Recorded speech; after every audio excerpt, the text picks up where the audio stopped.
I'm Dr. Carmen Tafoya, and I believe in Texas Public Radio. I know that a democracy cannot survive without a free press and a free public education, and TPR does both for us. Please go to tpr.org today and become a member. Support our nation when it needs you the most. Hi, I'm Bobby Salucci. I'm Vice President of Marketing Communications for Texas Public Radio. So a big priority for Texas Public Radio is to meet our audience, meet our community in person, and usually we do that through events. It's part of our community engagement process. When we moved into our new headquarters, we assumed that we would be able to convene some conversations and community events, but immediately went into lockdown because of the pandemic. It took us a moment to regroup, to rethink how we were going to engage with our community. And one of the ways that we thought of was Book Festival had just been canceled in early April. We had been a longtime partner with the San Antonio Book Festival and worked with them for several years. We went to them and talked about the authors who had been invited to come to San Antonio to do presentations and readings at the San Antonio Central Library, and figured out if there was a way that we could broadcast some of the presentations and readings and also do some social media with them. That partnership lasted for 1 week. We did a little weekend where we basically had a book festival on air and on social media. It was meant to be a one-off project, but it was so well received by the audience. They, I think, liked the respite from the constant news cycle. It was kind of a human moment in the middle of the news. And so we decided that Literary Moments would be born. And our first collaboration after the book festival was with the San Antonio Central Library and the Latino collection. Well, I hope that when people listen to Literary Moments, they are inspired. It engages them in a different direction maybe than the news of the day. And if nothing else, they're just entertained. It's just something new. It's a new idea, something kind of entertaining to listen to. So if you've heard Literary Moments and you enjoyed Literary Moments, or you support other things that Texas Public Radio does, our news, our information, our website, classical music, I hope you will go to tpr.org today, hit the red button, and donate.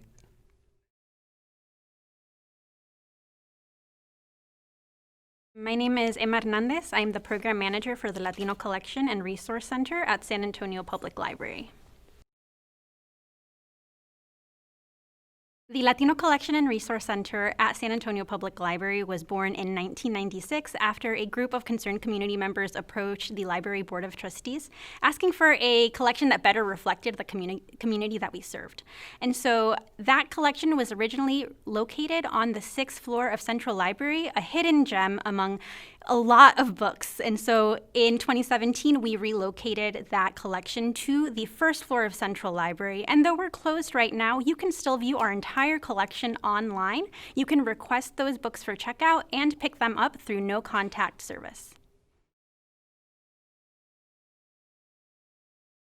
We were really excited to be approached by TPR to participate in Literary Moments because we were given the opportunity to bring the public library to public radio. Through this initiative, listeners have been able to engage in our collection holdings in a way that really shows the breadth and depth of Latinx literature and highlights one of the gems of San Antonio Public Library. As listeners engage in this initiative, they're able to listen in on a collection that truly showcases our thriving Latinx community here in San Antonio. We are not a monolith. Their literature exists in many different ways: children's books, poetry, spoken word. All sorts of authors participated in this project, and we're really excited to share it with the public. The Latino Collection really exists to engage library users, new and old, in a topic area that is very important for our community because 1 in 4 adults in San Antonio is functionally illiterate. And by listening to this initiative through the radio, through YouTube, all the different platforms that are available, they may stumble upon a topic that piques their interest for the first time. And once we develop that relationship, we're able to keep that going, engage them in checking out a book, or using online services, digital services, maybe for the first time. We have all sorts of things available to our community, and we're excited to share those with you.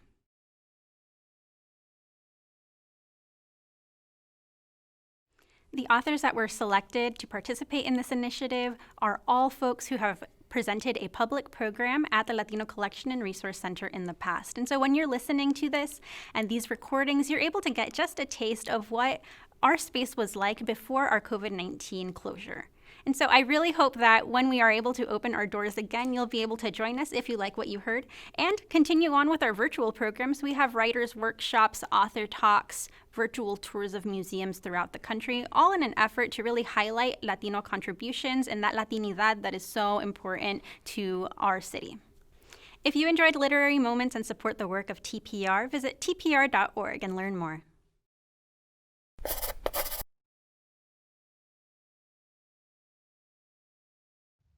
I am Amalia Ortiz, and I'll be reading from my book, The Canción Cannibal Cabaret. In the event that you are not able to run, nose, ears, eyes, throat, temple, nose, ears, eyes, throat, temple, nose, ears, eyes, throat, temple, multiple strikes, multiple strikes, multiple high, low, high, low, high, low, high, low, high, high, low, high, low, high, low, high, low, high, high, low, high, low, high, low, high, low, high, multiple strikes, multiple nose, ears, eyes, throat, temple, nose, ears, eyes, throat, temple, nose, ears, eyes, throat, temple, multiple strikes, multiple, don't yell help, yell fire. No, don't yell help, yell fire. Nose, ears, eyes, throat, temple, nose, ears, eyes, throat, temple, nose, ears, eyes, throat, temple, multiple strikes, multiple, yes, all women are under attack. Women and children have got to prepare. Not all men, but the numbers are stacked, so you have to take care. You have to stay aware. High, low, high, low, high, low, high, low, high, high, low, high, low, high, low, high, low, high, high, low, high, low, high, low, high, low, high, multiple strikes, multiple, don't yell help, yell fire. No, don't yell rape, yell fire.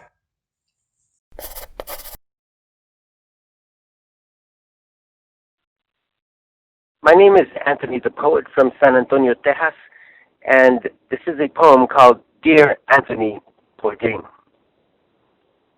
Hey Tony, my dear and querido tocayo, can you tell me please if there is barbacoa and menudo out there in parts unknown to me?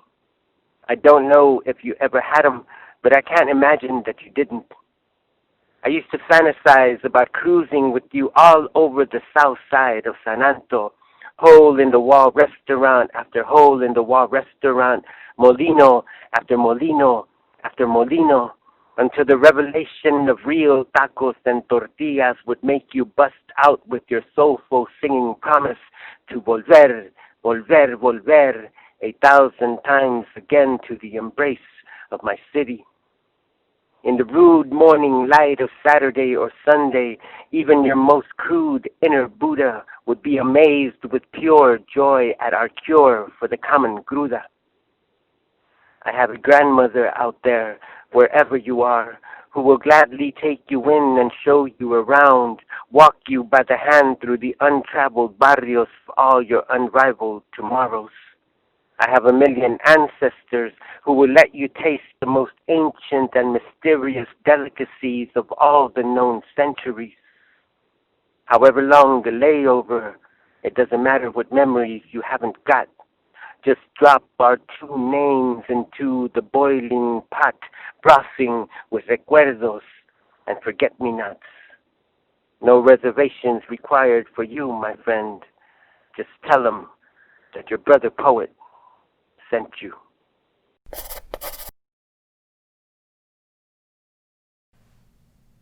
Feeding You, a Mother's Poem. I have slipped chile under your skin, secretly wrapped in each enchilada, hot and soothing, carefully cut into bitefuls for you as a toddler, increasing in power and intensity as you grew until it could burn forever.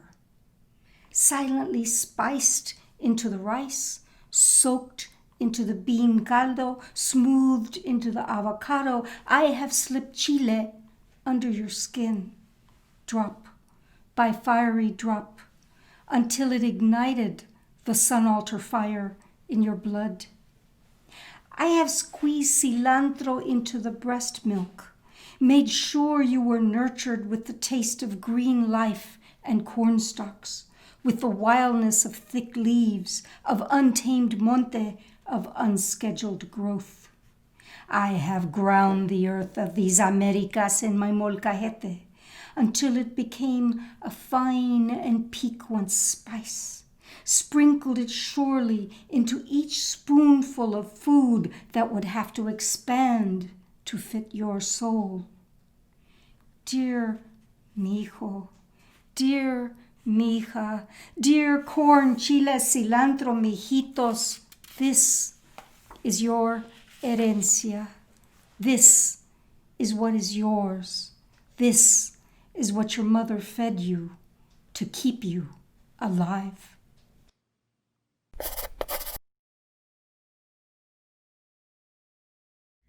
My name is Erika Chilome, and I'll be reading 2 poems in Spanish and in English in honor of the 6th year anniversary of the massacre of 43 students in Ayotzinapa, Mexico. In defense of memory, I am still searching for the power they looted from my body, the depths of our commodified cries, the seeds they keep locked up without promise, the walls that deny the sunrise. I am still looking for the lands they have bought and sold like my sisters, the rivers and the mountainsides, still mourning the lives they have disappeared like 43 of my brothers and the ancient butterflies.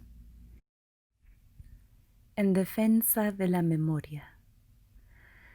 Sigo buscando el poder que saquearon de mi cuerpo, las profundidades de nuestras lágrimas mercantilizadas, las semillas que sin promesa del amanecer siguen encerradas. Todavía anhelo las tierras que compran y venden como mis hermanas. Hi, my name is Gris Munoz, and I'm going to be reading you a poem from my collection, Guatlicue Girl. Claudia. We never knew when it was morning, legs entwined. I would watch her standing at the stove to make espresso from an antique tin. A sculptor, one night she hung glass bottles from the ceiling with twine. They would clink with the wind. I would watch her standing at the stove to make espresso from an antique tin. It had been her grandmother's, she said. The bottles would clink with the wind in that basement apartment with no furniture except for that 4-poster bed. It had been her grandmother's, she had said. A sculptor. One night she hung glass bottles from the ceiling with twine. In the basement apartment with no furniture except for that 4-poster bed. We never knew when it was morning, legs entwined.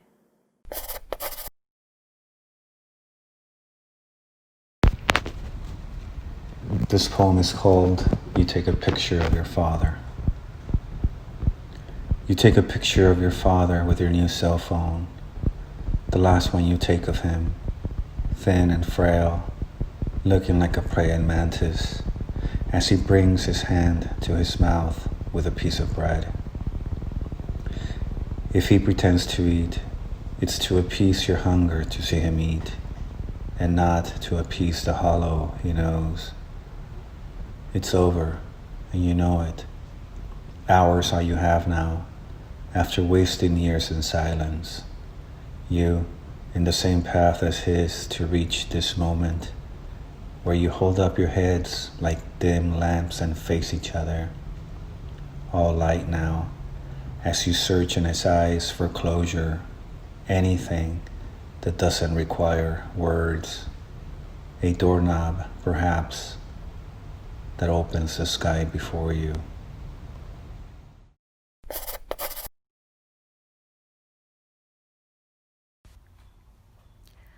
I'm Selena Gonzalez, and I'll be reading my poem for young readers called Of the Sun.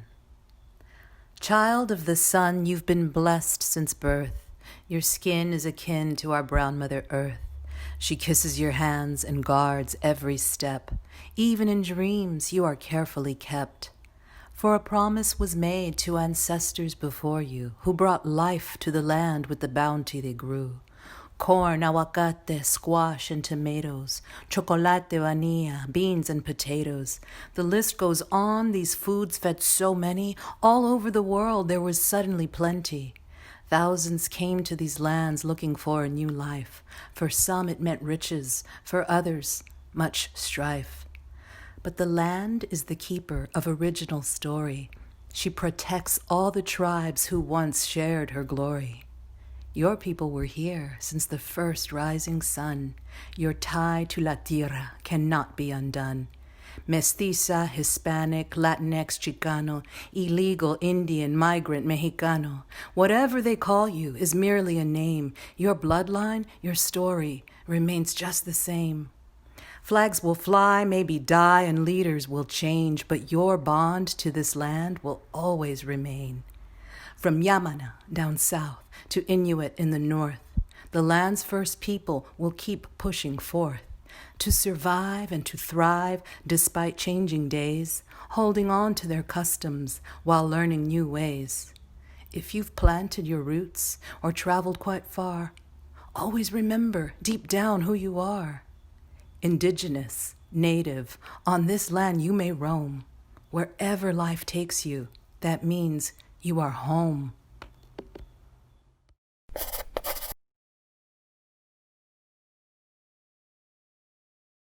Hi, this is Ito Romo, and I'm reading from my unfinished novel, Filth Eaters.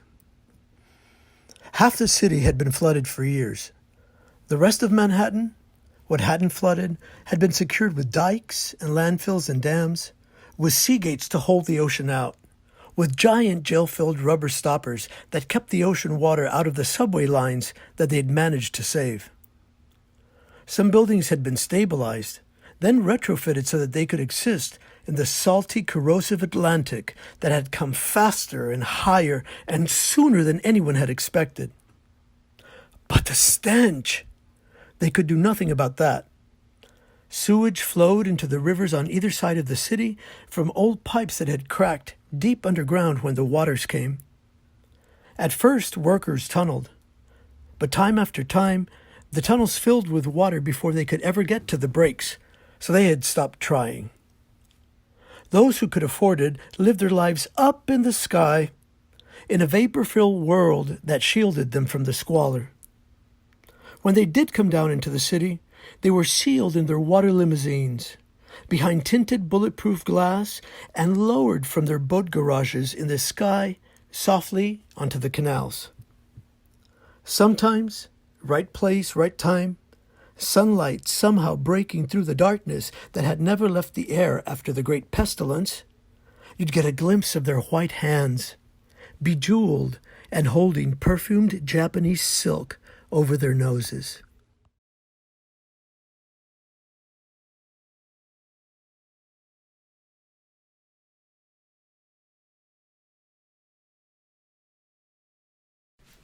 Where my father built his house.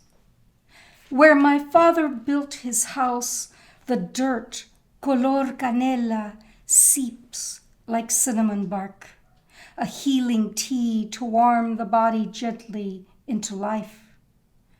Where my father built his house, the wind draws each breath deep and rhythmic, a workman drawing each blow full to make the next. Where my father built his house, the wood slow ages into strength. Tree or table, stool or chair, things meant to last longer than the lives of those who built them. Stories meant to be cradled, songs intended to be heard. Inside the weave of the fabric, the rub of the wood, the stone of the wall, the warp of the bone, things meant to go on. An echoed memory of how much work went into the life we were given permission to live. Where my father built his house, mesquite blocks of stubborn history pave the paths, sing with the coo of ageless doves, shine a sun's kiss on the dew leaves of dawn, polish the prints on our fingertips, palms, hearts, till old injusticias back off into the soil, embarrassed.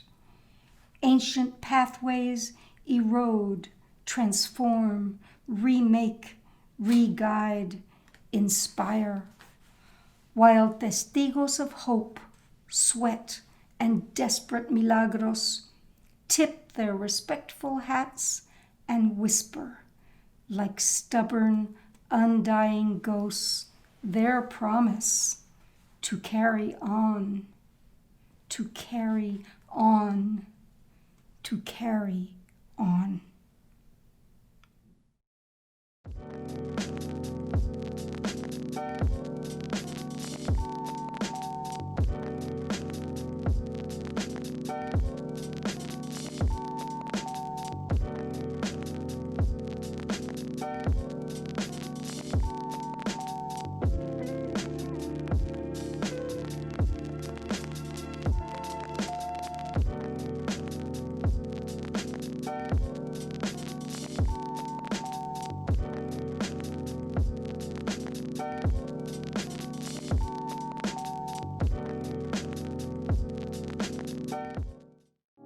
Greetings, I'm Andrea Vocab Sanderson, San Antonio's Poet Laureate 2020 through 2023. Listen, it's 2020 like I said, and video killed the radio star, but not here. At Texas Public Radio, we need you to log on and pledge your support. Go to tpr.org and donate, because we need them funds to keep the radio going.